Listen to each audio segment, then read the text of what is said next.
Hello and welcome. This is the Unpopular Opinion Becoming Popular, and my name is Yana the Heretic. And today we are going to be discussing a completely new Godhead, which is Parvati. And we're going to be talking about the cross of the vessel of love, and as well as gate 15, which is the gate of extremes and modesty. This gate will be in transit from June 19th to the 24th, and there's quite a lot in store, quite a lot of realizations since last week's gate of caution, and I hope that everyone reflected deeply within their own body and mind and spirit. I definitely feel the actual shift occurring for me in my personal growth since I got to sit more with myself and to really separate myself from every little bit and piece that's been kind of gnawing at my brain. Drop in the comments if you had any realizations in your last week about just spiritual standstill, allowing yourself to be silent and feeling those emotions and allowing them to create, grounds for something new. And it's a place of maturity, I would say, the spiritual standstill. I realized that I'm still in the alchemical stage of separation, which is still in the Negredo aspect. And as I continue forward through this next couple quartets of the Quarter of Civilization, it's going to be definitely loving this new transition, being able to really integrate myself completely, whatever is dark, light, whatever is neutral, and to just come out of that with more maturity.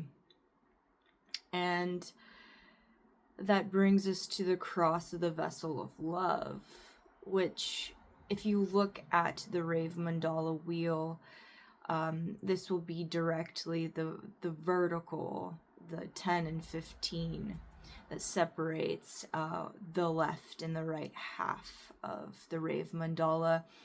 And gate 15 is at the very bottom, and it's located in our G center, so it's the center of identity, and it's considered the magnetic monopole. So it draws the top and the bottom of our chart together and harmonizes those parts of us.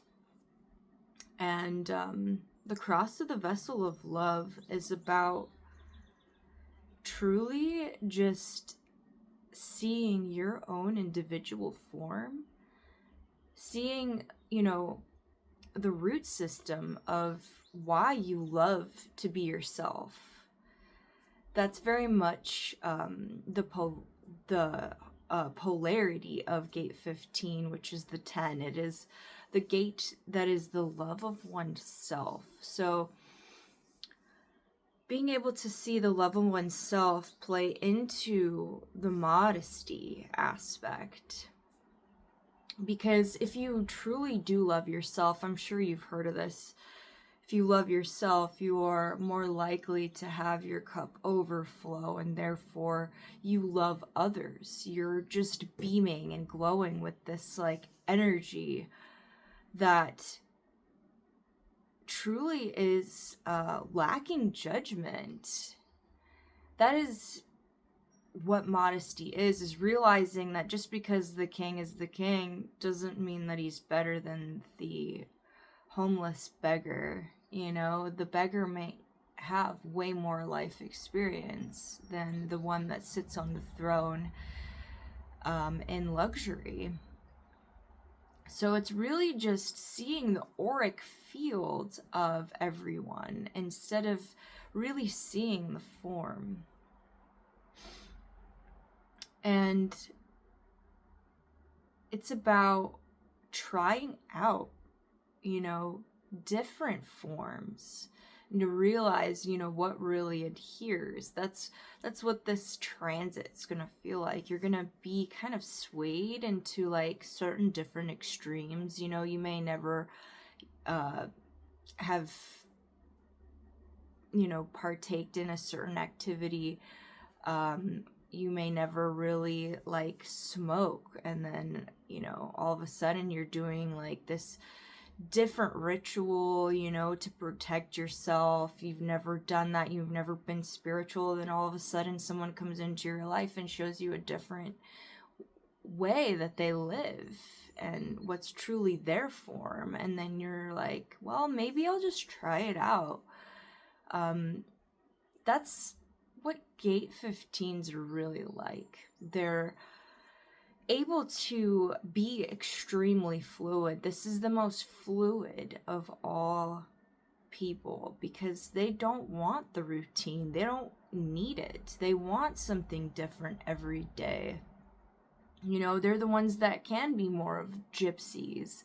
They can take on different forms and be a chameleon, and there's still the extreme aspect to it, which is, well, I've been living like this with you, for a while. I've been, hopping and skipping, and like my demeanor's been similar to yours. But now I just really gotta do something completely different. And they may go on and do something entirely different. They'll be inspired by somebody else or in some other form out there. And I see this as like the end of the Gemini potency that we are seeing. The twins, the two sides of the twins, the extremes from one end to another.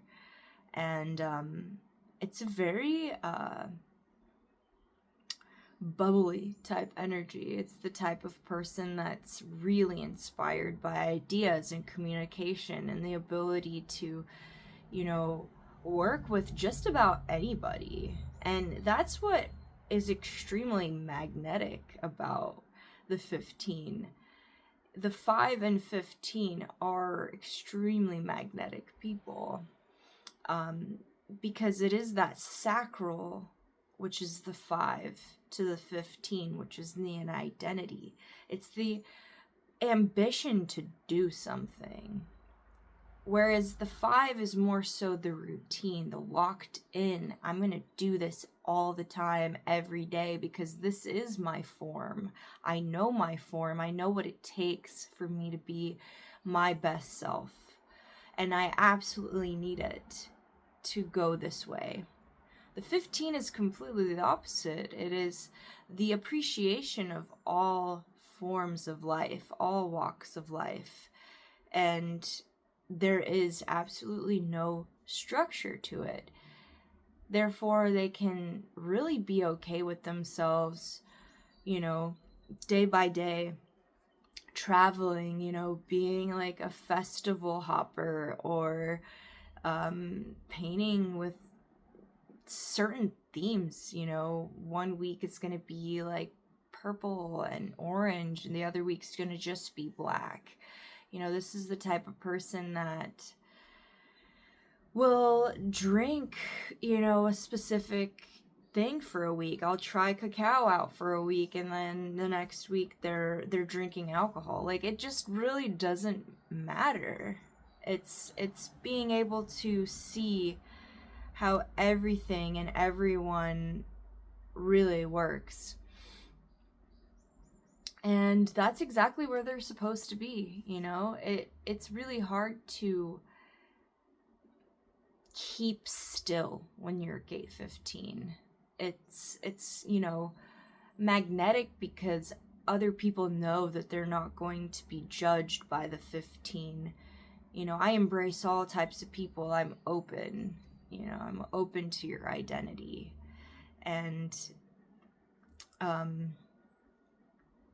think it's a great place to be, especially now when we're seeing a lot of separation in the world. And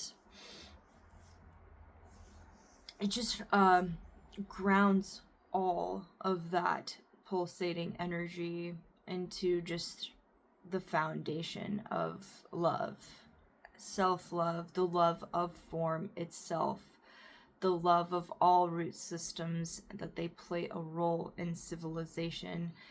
And this next quartet in Parvati is going to be like that. It's more so, we start with the identity and we go down into the root system and we look at the root and the baseline, and we really see the baseline of a civilization here.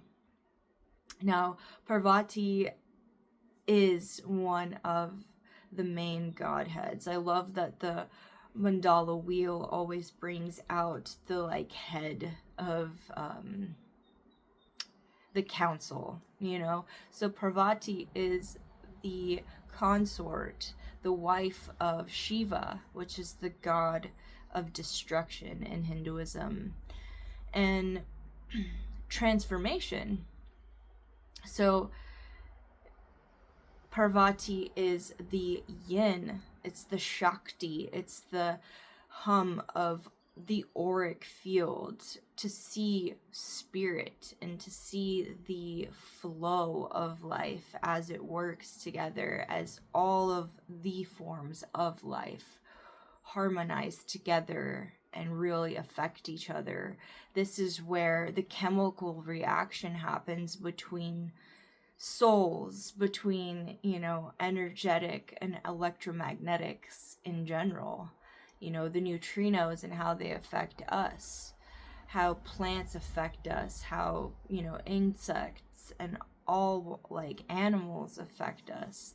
So it is really just that energy in between the chemical reaction. And Parvati is all about grace and fertility. It's another fertility goddess. It is about the devotion and arts, and heavily about the inspiration energy, just feeling like your cup is overflowing with grace. And she is the mother of Ganesha and the mother of Skanda or Kumara. I apologize if I'm not saying him right, but we see Ganesha as a protector and a prosperous god, as well as Skanda being the warrior god. So she's giving birth to that as we progress through this transit within her quarter. And I would say that she's bringing the grace into the renewal stage. So if you look at polarities, if Shiva is the destruction and the transformation aspect, she's the one that creates the renewal after the fact. So you can just know that you're going to see renewal after these really difficult stages of, separating yourself and separating yourself from others, and really being able to see the essence of form, the elixir of form. And we have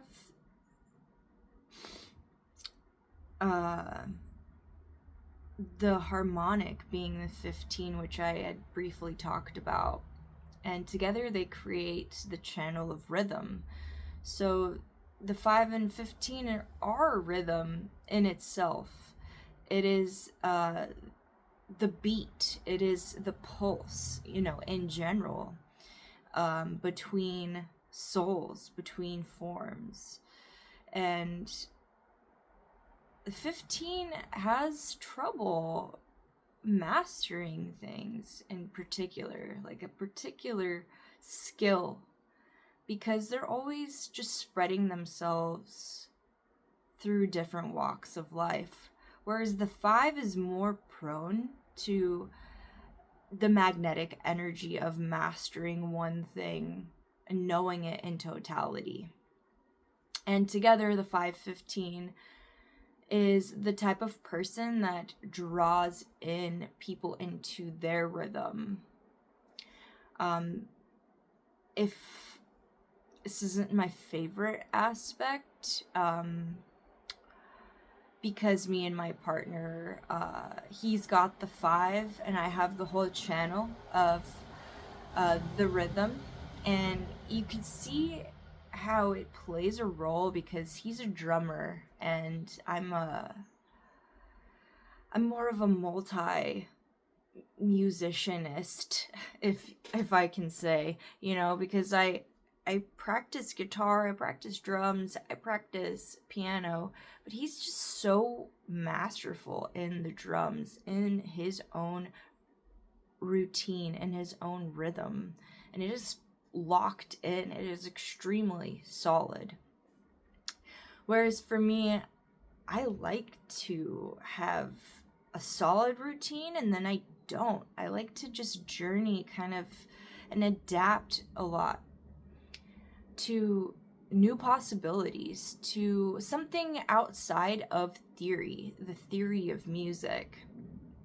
And, the way that he was trained even throughout his progress in music, he was trained in this way that's extremely, very much from a theory standpoint. He got taught by somebody that is like the master of the theory of drums, whereas I'm just like learning from all these different people and trying on new things. I'm a lot more adaptable to that, and I also carve my own way in rhythm. I like to have a set rhythm and I know what makes me me, but at the same time I like to try out things. I'm more prone to do that. It could be difficult because he is drawn into my rhythm more so, since I have the whole channel. And I always am like, hey, just tell me what you need to happen at what time.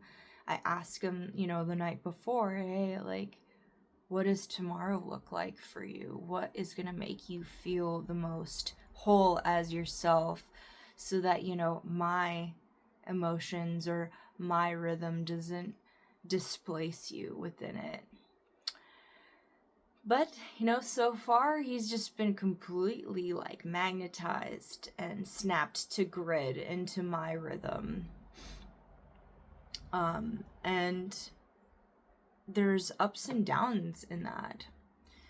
Now, when it comes down to a couple who has a 5 and a 15, so one person has a 5, one person has a 15, it could be extremely destabilizing for the 5 to even try to really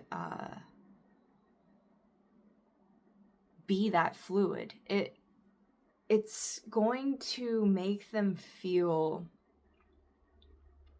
completely like they're disintegrating at the form.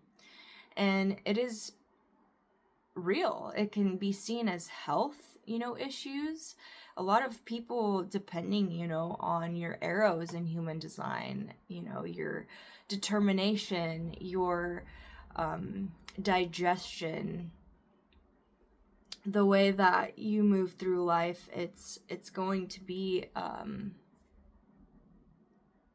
affecting how much fuel you need, when you need to rest. And for the 15, they rest whenever they want. It doesn't matter. It could be a completely different time of day. 1 week they'll wake up early at 7 in the morning, and then the next they'll stay up till 3 a.m. and wake up at noon. Like, the 5 can't deal with that shit, It's not stabilizing for them. So you see those situations where, you butt heads really hard, and it does matter because your health could be at risk if you're a 5 and you're trying to like stretch yourself thin and travel, but we all have so many layers. That's why this is the science of differentiation. I love to say that because, just because you're a 5 doesn't mean that there's not a door that you can go through that's another anomaly or another contradiction within yourself. So there are designs that are a lot more flexible to adaptation. I always recommend people take nootropics or adaptogens if they have the 5, because, if they move to a new place, they have to change jobs. It's going to be much more difficult for them to deal with that. They're like, well, I don't really have a community here. I don't really have, I don't know the directions on how to get to where I need to go. It's going to take me way longer to adapt to a different schedule because now I have to think about how much traffic I'm going to deal with, So it is difficult. People are more tired, if they have to change. So they avoid it. The 5s avoid it. Regardless, you are the essence of magnetization, You just bring things into your field, and you bring people into your field, and you test it out. You see what you like, you see what your form is about, you really determine what's necessary for you. Is it flexibility and fluidity, or is it more of a rigid schedule? You can find that out all in your design, and you can also give yourself more fuel or less fuel if you feel like you're having insomnia, or you're not getting enough rest and it's starting to really affect you. It's starting to give you migraines or what have you, any ailments. It's important to know your form, and this is really about where life places you and being okay with where life places you in your form, in your body, in your mentality, in your conditioning, how your neural network works. Yeah, and how you sit with it, how well you sit with where you are placed in this world. Questions of the week. Do you feel like yourself, even if your rhythm changes? How able is your form to adapt to new rhythms? Do you find that adaptogens and nootropics play a large role in traveling and embracing new environments or new people? Is change typically invited, or does it destabilize? Or do you not even think about it? There's a lot of people that might not even have a problem. They're like, yeah, it's chill. I just gotta move. I gotta take this job somewhere else, and I'm gonna figure it out. Imagine that for a day you saw everyone as auras. If you were attracted to auras instead of looks or habits of another, do you feel this would be beneficial and humbling for you? How does this energy and flow play a role in your life? Do you think you could benefit from more flow tools or practices? I like to say that anything that you do with your body is an aspect of as above, so below. So anything you read affects the way that you move. Any way that you move affects the way that you can balance yourself. You know, the way that you balance your mind heavily relies on how much you exercise or breathing techniques or meditation. Flow tools can look like dancing, you know, ecstatic dance, just Tai Chi or movement of any kind, stretching, or using, what is it called? I always forget the name of these, but they're like the little S wooden things that you turn with your fingers, or, you know, like I personally like to use contact balls. You know, it's extremely great flow tool. You start to learn a lot more about physics that way. How to balance physics. What formula puts you in the rhythm of flow at this time? Is it sustainable for a long period of time? So I will say and be honest that at this point in time, I realized the sacredness of ganja and how it's played a role in my artistry, because I consider myself to be my rhythm. I would say, from my conditioning and my neural network without it being trained for years, was very sporadic, or ADHD or OCD, or, you know, you can give yourself all of these labels, and how are you gonna sit with those labels? How are you gonna make them work for you and transform them so that you can not treat them as a deficiency, but treat them as gold? Like, transform that lead into gold. And now, as I realized, you know, my chemical composition has changed because I have used ganja for so long in order to sit down and just chill out, you know, just sit with the process of learning music, playing guitar, drawing, you know, just being able to sit in general and be calm. I realized that I actually don't need to use it at this time. I can now sit. Not just because I used weed for an extremely long time. It's more so that this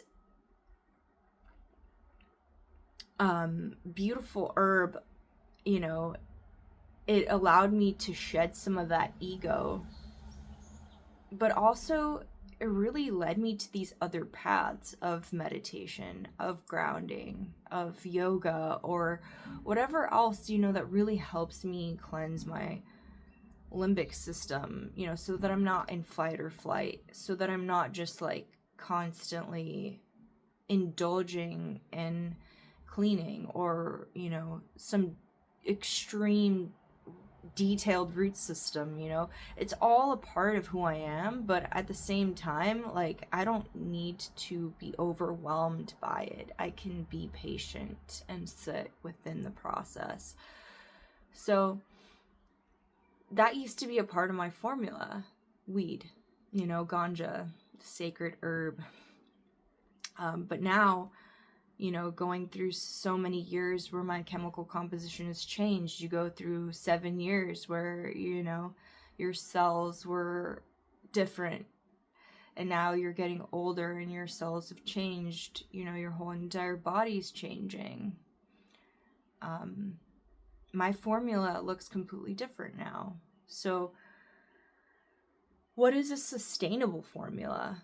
Because a lot of the culture that we have now is all about managing yourself instead of really getting to the root and being, you know, just uncovering that and being like, well, this is my form. And, you know, a lot of the world is telling me that there's something wrong with me. But there is nothing wrong. It's just that our mind is extremely powerful and we don't know how to use it. The reality is you don't want to numb yourself. You don't want to numb your form and dissect it and give yourself chemicals that completely fray the ability for you to be able to harness your wholeness, integrate the confusing and overwhelming into like a leveled place. Learn how to train yourself into that place. So I'm very curious about your formula, if you have one. How sustainable has it been for you? Is it going to make you feel grounded in your mastery, in your process, in your form as we walk through this time? That was a lot of information. Thank you for sitting with me, and I hope that there's a lot of richness you can think about this week. I will see you next transit.